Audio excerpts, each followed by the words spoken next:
Madame Bovary de Gustave Flaubert. Première partie, chapitre 2. Une nuit, vers 11h, ils furent réveillés par le bruit d'un cheval qui s'arrêta juste à la porte.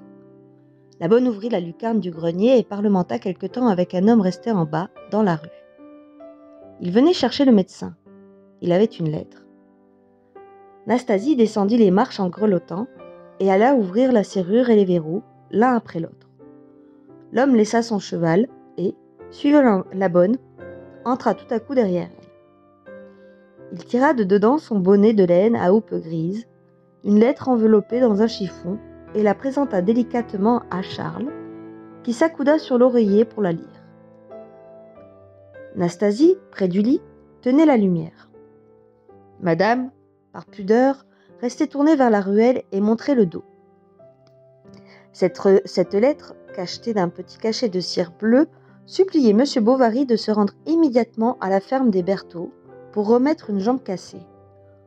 Or, il y a, de Tostes au Bertaux, 6 bonnes lieues de traverse, en passant par Longueville et Sainte-Victor. La nuit était noire. Madame Bovary, jeune, redoutait les accidents pour son mari. Donc il fut décidé que le valet d'écurie prendrait les devants. Charles partirait 3 heures plus tard, au lever de la lune. On enverrait un gamin à sa rencontre afin de lui montrer le chemin de la ferme et d'ouvrir les clôtures devant lui. Vers 4 heures du matin, Charles, bien enveloppé dans son manteau, se mit en route pour les Bertaux. Encore endormi par la chaleur du sommeil, il se laissait bercer au trot pacifique de sa bête. Quand elle s'arrêtait d'elle-même devant ces trous entourés d'épines que l'on creuse au bord des sillons, Charles, se réveillant en sursaut, se rappelait vite la jambe cassée. Et il tâchait de se remettre en mémoire toutes les fractures qu'il savait. La pluie ne tombait plus. Le jour commençait à venir et, sur les branches des pommiers sans feuilles, des oiseaux se tenaient immobiles, hérissant leurs petites plumes au vent froid du matin. La plate campagne s'étalait à perte de vue, et les bouquets d'arbres autour des fermes faisaient, à intervalles éloignés, des taches d'un violet noir sur cette grande surface grise qui se perdait à l'horizon dans le ton morne du ciel. Charles, de temps à autre, ouvrait les yeux, puis, son esprit se fatiguant et le sommeil revenant de soi-même, bientôt, il entrait dans une sorte d'assoupissement, où, ses sensations récentes, se confondant avec des souvenirs, lui-même se percevait double, à la fois étudiant et marié, couché dans son lit comme tout à l'heure, traversant une salle d'opéré comme autrefois. L'odeur chaude des cataplasmes se mêlait dans sa tête à la verte odeur de la rosée. Il entendait rouler sur leurs tringles les anneaux de fer des lits et sa femme dormir. Comme il passait par Vasonville, il aperçut, au bord d'un fossé, un jeune garçon assis sur l'herbe. « Êtes-vous le médecin ?» demanda l'enfant. Et, sur la réponse de Charles, il prit ses sabots à ses mains et se mit à courir devant lui. L'officier de santé, chemin faisant, comprit au discours de son guide que M. Rouault devait être un cultivateur des plus aisés. Il s'était cassé la jambe la veille au soir en revenant de faire les rois chez un voisin. Sa femme était morte depuis 2 ans. Il n'avait avec lui que sa demoiselle qui l'aidait à tenir la maison. Les ornières devinrent plus profondes. On approchait des Bertaux. Le petit gars, se coulant alors par un trou de haie, disparut, puis il revint au bout d'une cour en ouvrir la barrière. Le cheval glissait sur l'herbe mouillée. Charles se baissait pour passer sous les branches. Les chiens de garde à la niche aboyaient en tirant sur leurs chaînes. Quand il entra dans les Bertaux, son cheval eut peur et fit un grand écart. C'était une ferme de bonne apparence. On voyait dans les écuries, par le dessus des portes ouvertes, de gros chevaux de labour qui mangeaient tranquillement dans des râteliers neufs.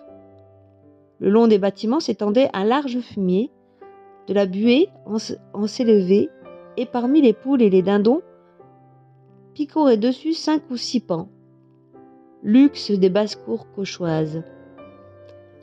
La bergerie était longue, la grange était haute, à murs lisses comme la main.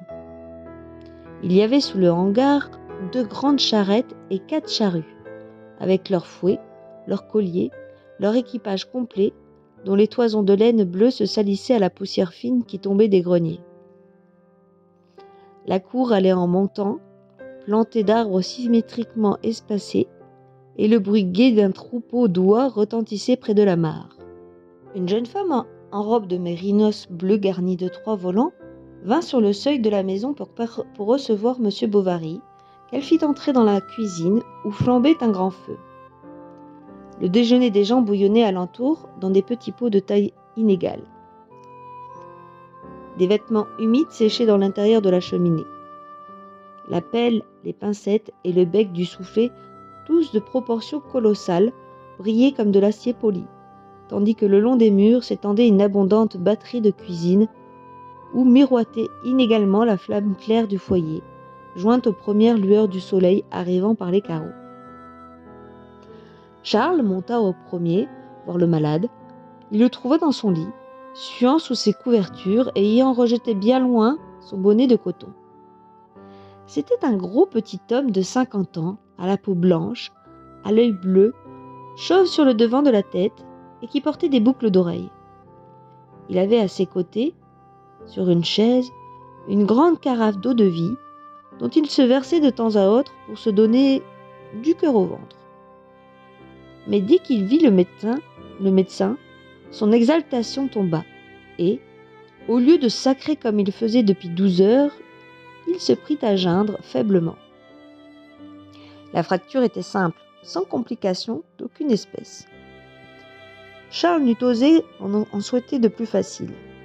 Alors, se rappelant les allures de ses maîtres auprès du lit des blessés, il réconforta le patient avec toutes sortes de bonbons, caresses chirurgicales qui sont comme l'huile dont on graisse les bistouris.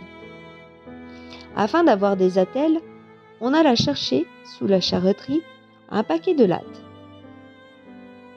Charles en choisit une, la coupa en morceaux et la polit avec un éclat de vitre, tandis que la servante déchirait des draps pour faire des bandes et que mademoiselle Emma tâchait à coudre des coussinets. Comme elle fut longtemps avant de trouver son étui, son père s'impatienta. Elle ne répondit rien, mais tout en cousant, elle se piquait les doigts qu'elle portait ensuite à sa bouche pour les sucer. Charles fut surpris de la blancheur de ses ongles. Ils étaient brillants, fins du bout, plus nettoyés que les ivoires de Dieppe et taillés en amande.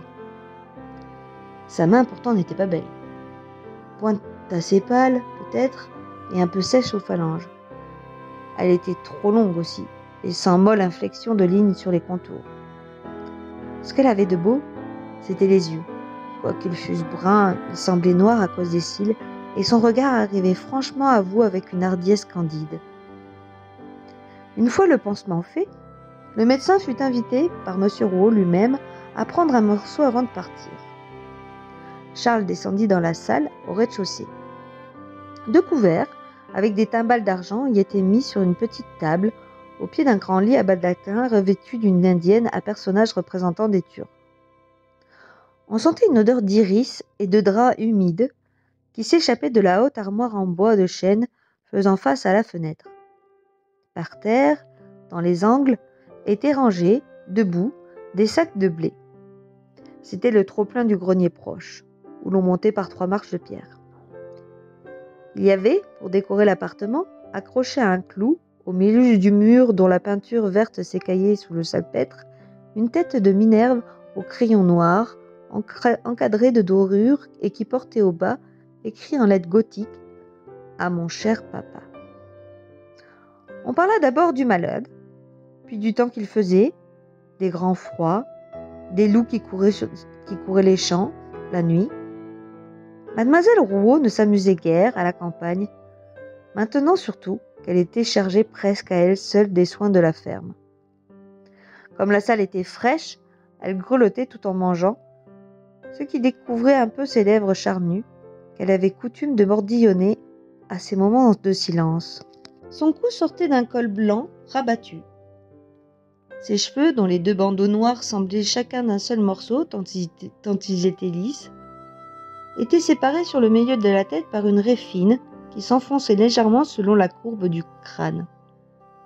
Et, laissant voir à peine le bout de l'oreille, ils allaient se confondre par derrière en un chignon abondant, avec un mouvement ondé vers les tempes que le médecin de campagne remarqua là pour la première fois de sa vie.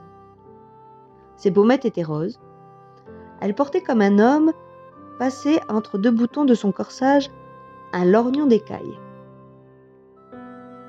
Quand Charles, après être monté dire adieu au père Rouault, rentra dans la salle avant de partir, il la trouva debout, le front contre la fenêtre, et qui regardait dans le jardin, où les échalasses des haricots avaient été renversées par le vent. Elle se retourna. « Cherchez-vous quelque chose ?» demanda-t-elle. « Ma cravache, s'il vous plaît, » répondit-il. Et il se mit à fureter sur le chemin derrière les portes, sous les chaises. Elle était tombée à terre, entre les sacs et la muraille. Mademoiselle Emma l'aperçut. Elle se pencha sur les sacs de blé. Charles, par galanterie, se précipita et, comme il allongeait aussi son bras dans le même mouvement, il sentit sa poitrine effleurer le dos de la jeune fille, courbée sous lui. Elle se redressa toute rouge et le regarda par-dessus l'épaule en lui tendant son air de bœuf. Au lieu de revenir au Berthaud 3 jours après, comme il l'avait promis, c'est le lendemain même qu'il y retourna, puis 2 fois la semaine régulièrement, sans compter les visites inattendues qu'il faisait de temps à autre, comme par mégarde. Tout, du reste, alla bien. La guérison s'établit selon les règles, et quand, au bout de 46 jours, on vit le père Rouault qui s'essayait à marcher seul dans sa massure, on commença à considérer M. Bovary comme un homme de grande capacité. Le père Rouault disait qu'il n'aurait pas été mieux guéri par les premiers médecins d'Yvetot ou même de Rouen. Quant à Charles, il ne chercha point à se demander pourquoi il venait au Berthaud avec plaisir. Y eût-il songé qu'il aurait sans doute attribué son zèle à la gravité du cas, peut-être au profit qu'il en espérait. Était-ce pour cela, cependant, que ses visites à la ferme faisaient parmi les pauvres occupations de sa vie une exception charmante? Ces jours-là, il se levait de bonne heure, partait au galop, poussait sa bête, puis il descendait pour s'essuyer les pieds sur l'herbe et passer ses gants noirs avant d'entrer.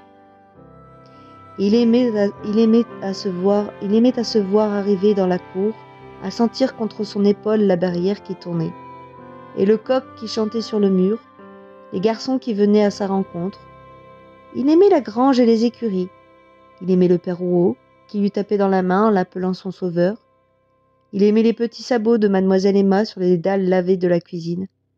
Ses talons hauts la grandissaient, un peu, et quand elle marchait devant lui, les semelles de bois, se relevant vite, claquaient avec un bruit sec contre le cuir de sa bottine.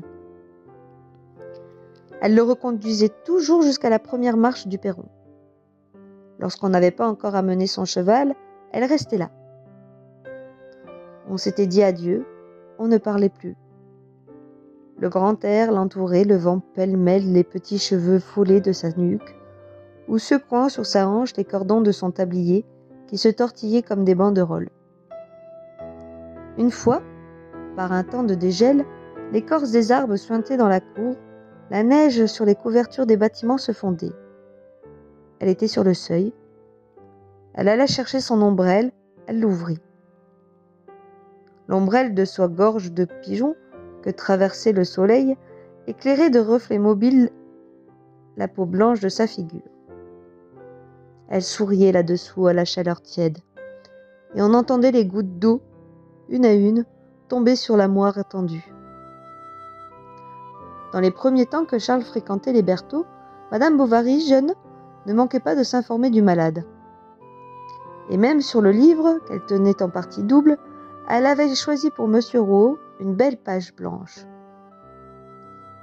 Et quand elle sut qu'il avait une fille, elle alla aux informations, et elle apprit que mademoiselle Rouault, élevée au couvent, chez les Ursulines, avait reçu, comme on dit, une belle éducation, qu'elle savait, en conséquence, la danse, la géographie, le dessin, faire de la tapisserie et toucher du piano.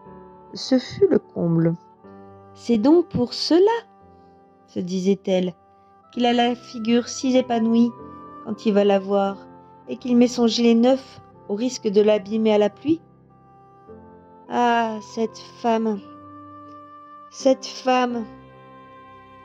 Et elle la détesta d'instinct. D'abord, elle se soulagea par des allusions. Charles ne les comprit pas.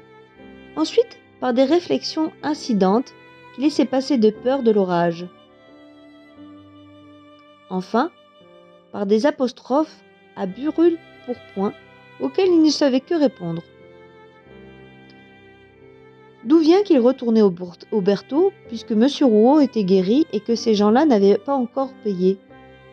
Ah, c'est qu'il y avait là-bas une personne, quelqu'un qui savait causer, une brodeuse, un bel esprit. C'était là ce qu'il aimait. Il lui fallait des demoiselles de ville. Et elle reprenait.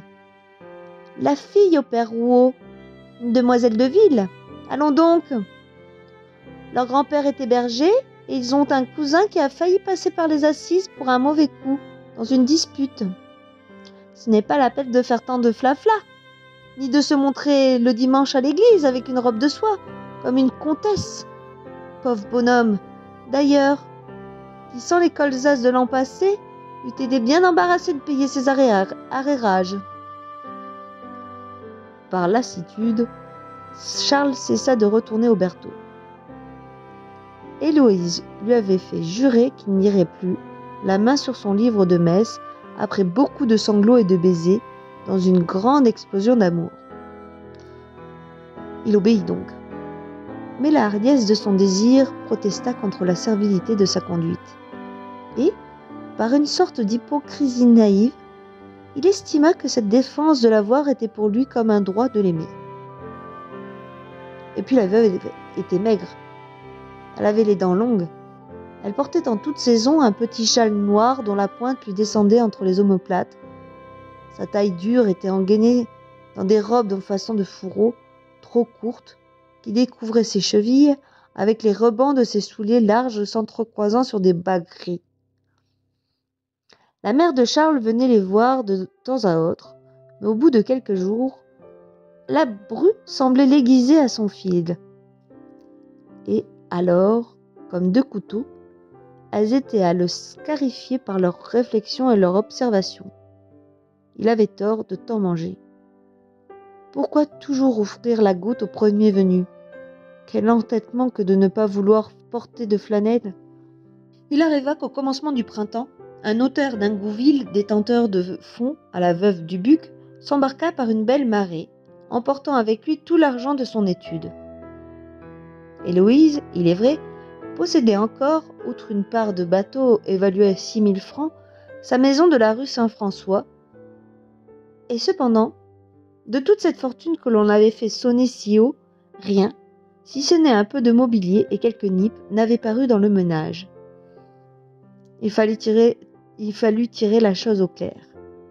La maison de Dieppe se trouva vermoulue d'hypothèques jusque dans ses pilotis.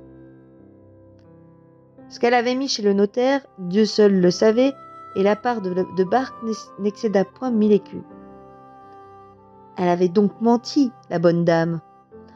Dans son exaspération, M. Bovary, père, brisant une chaîne contre les pavés, accusa sa femme d'avoir fait le malheur de leur fils en l'attelant à une haridelle semblable, dont les harnais ne valaient pas la peau. Ils vinrent à toast. On s'expliqua. Il y eut des scènes. Héloïse, en pleurs, se jetant dans les bras de son mari, le conjura de la défendre de ses parents. Charles voulut parler pour elle. Ceux-ci se fâchèrent et ils partirent. Mais le coup était porté. 8 jours après, comme elle étendait du linge dans sa cour, elle fut prise d'un crachement de sang. Et le lendemain, tandis que Charles avait le dos tourné pour fermer le rideau de la fenêtre, elle dit « Ah, mon Dieu ! poussa un soupir et s'évanouit. Elle était morte. Quel étonnement! Quand tout fut fini, au cimetière, Charles rentra chez lui. Il ne trouva personne en bas. Il monta au premier, dans la chambre, vit sa robe encore accrochée au pied de l'alcôve. Alors, s'appuyant contre le secrétaire, il resta jusqu'au soir perdu dans une rêverie douloureuse. Elle l'avait aimé, après tout.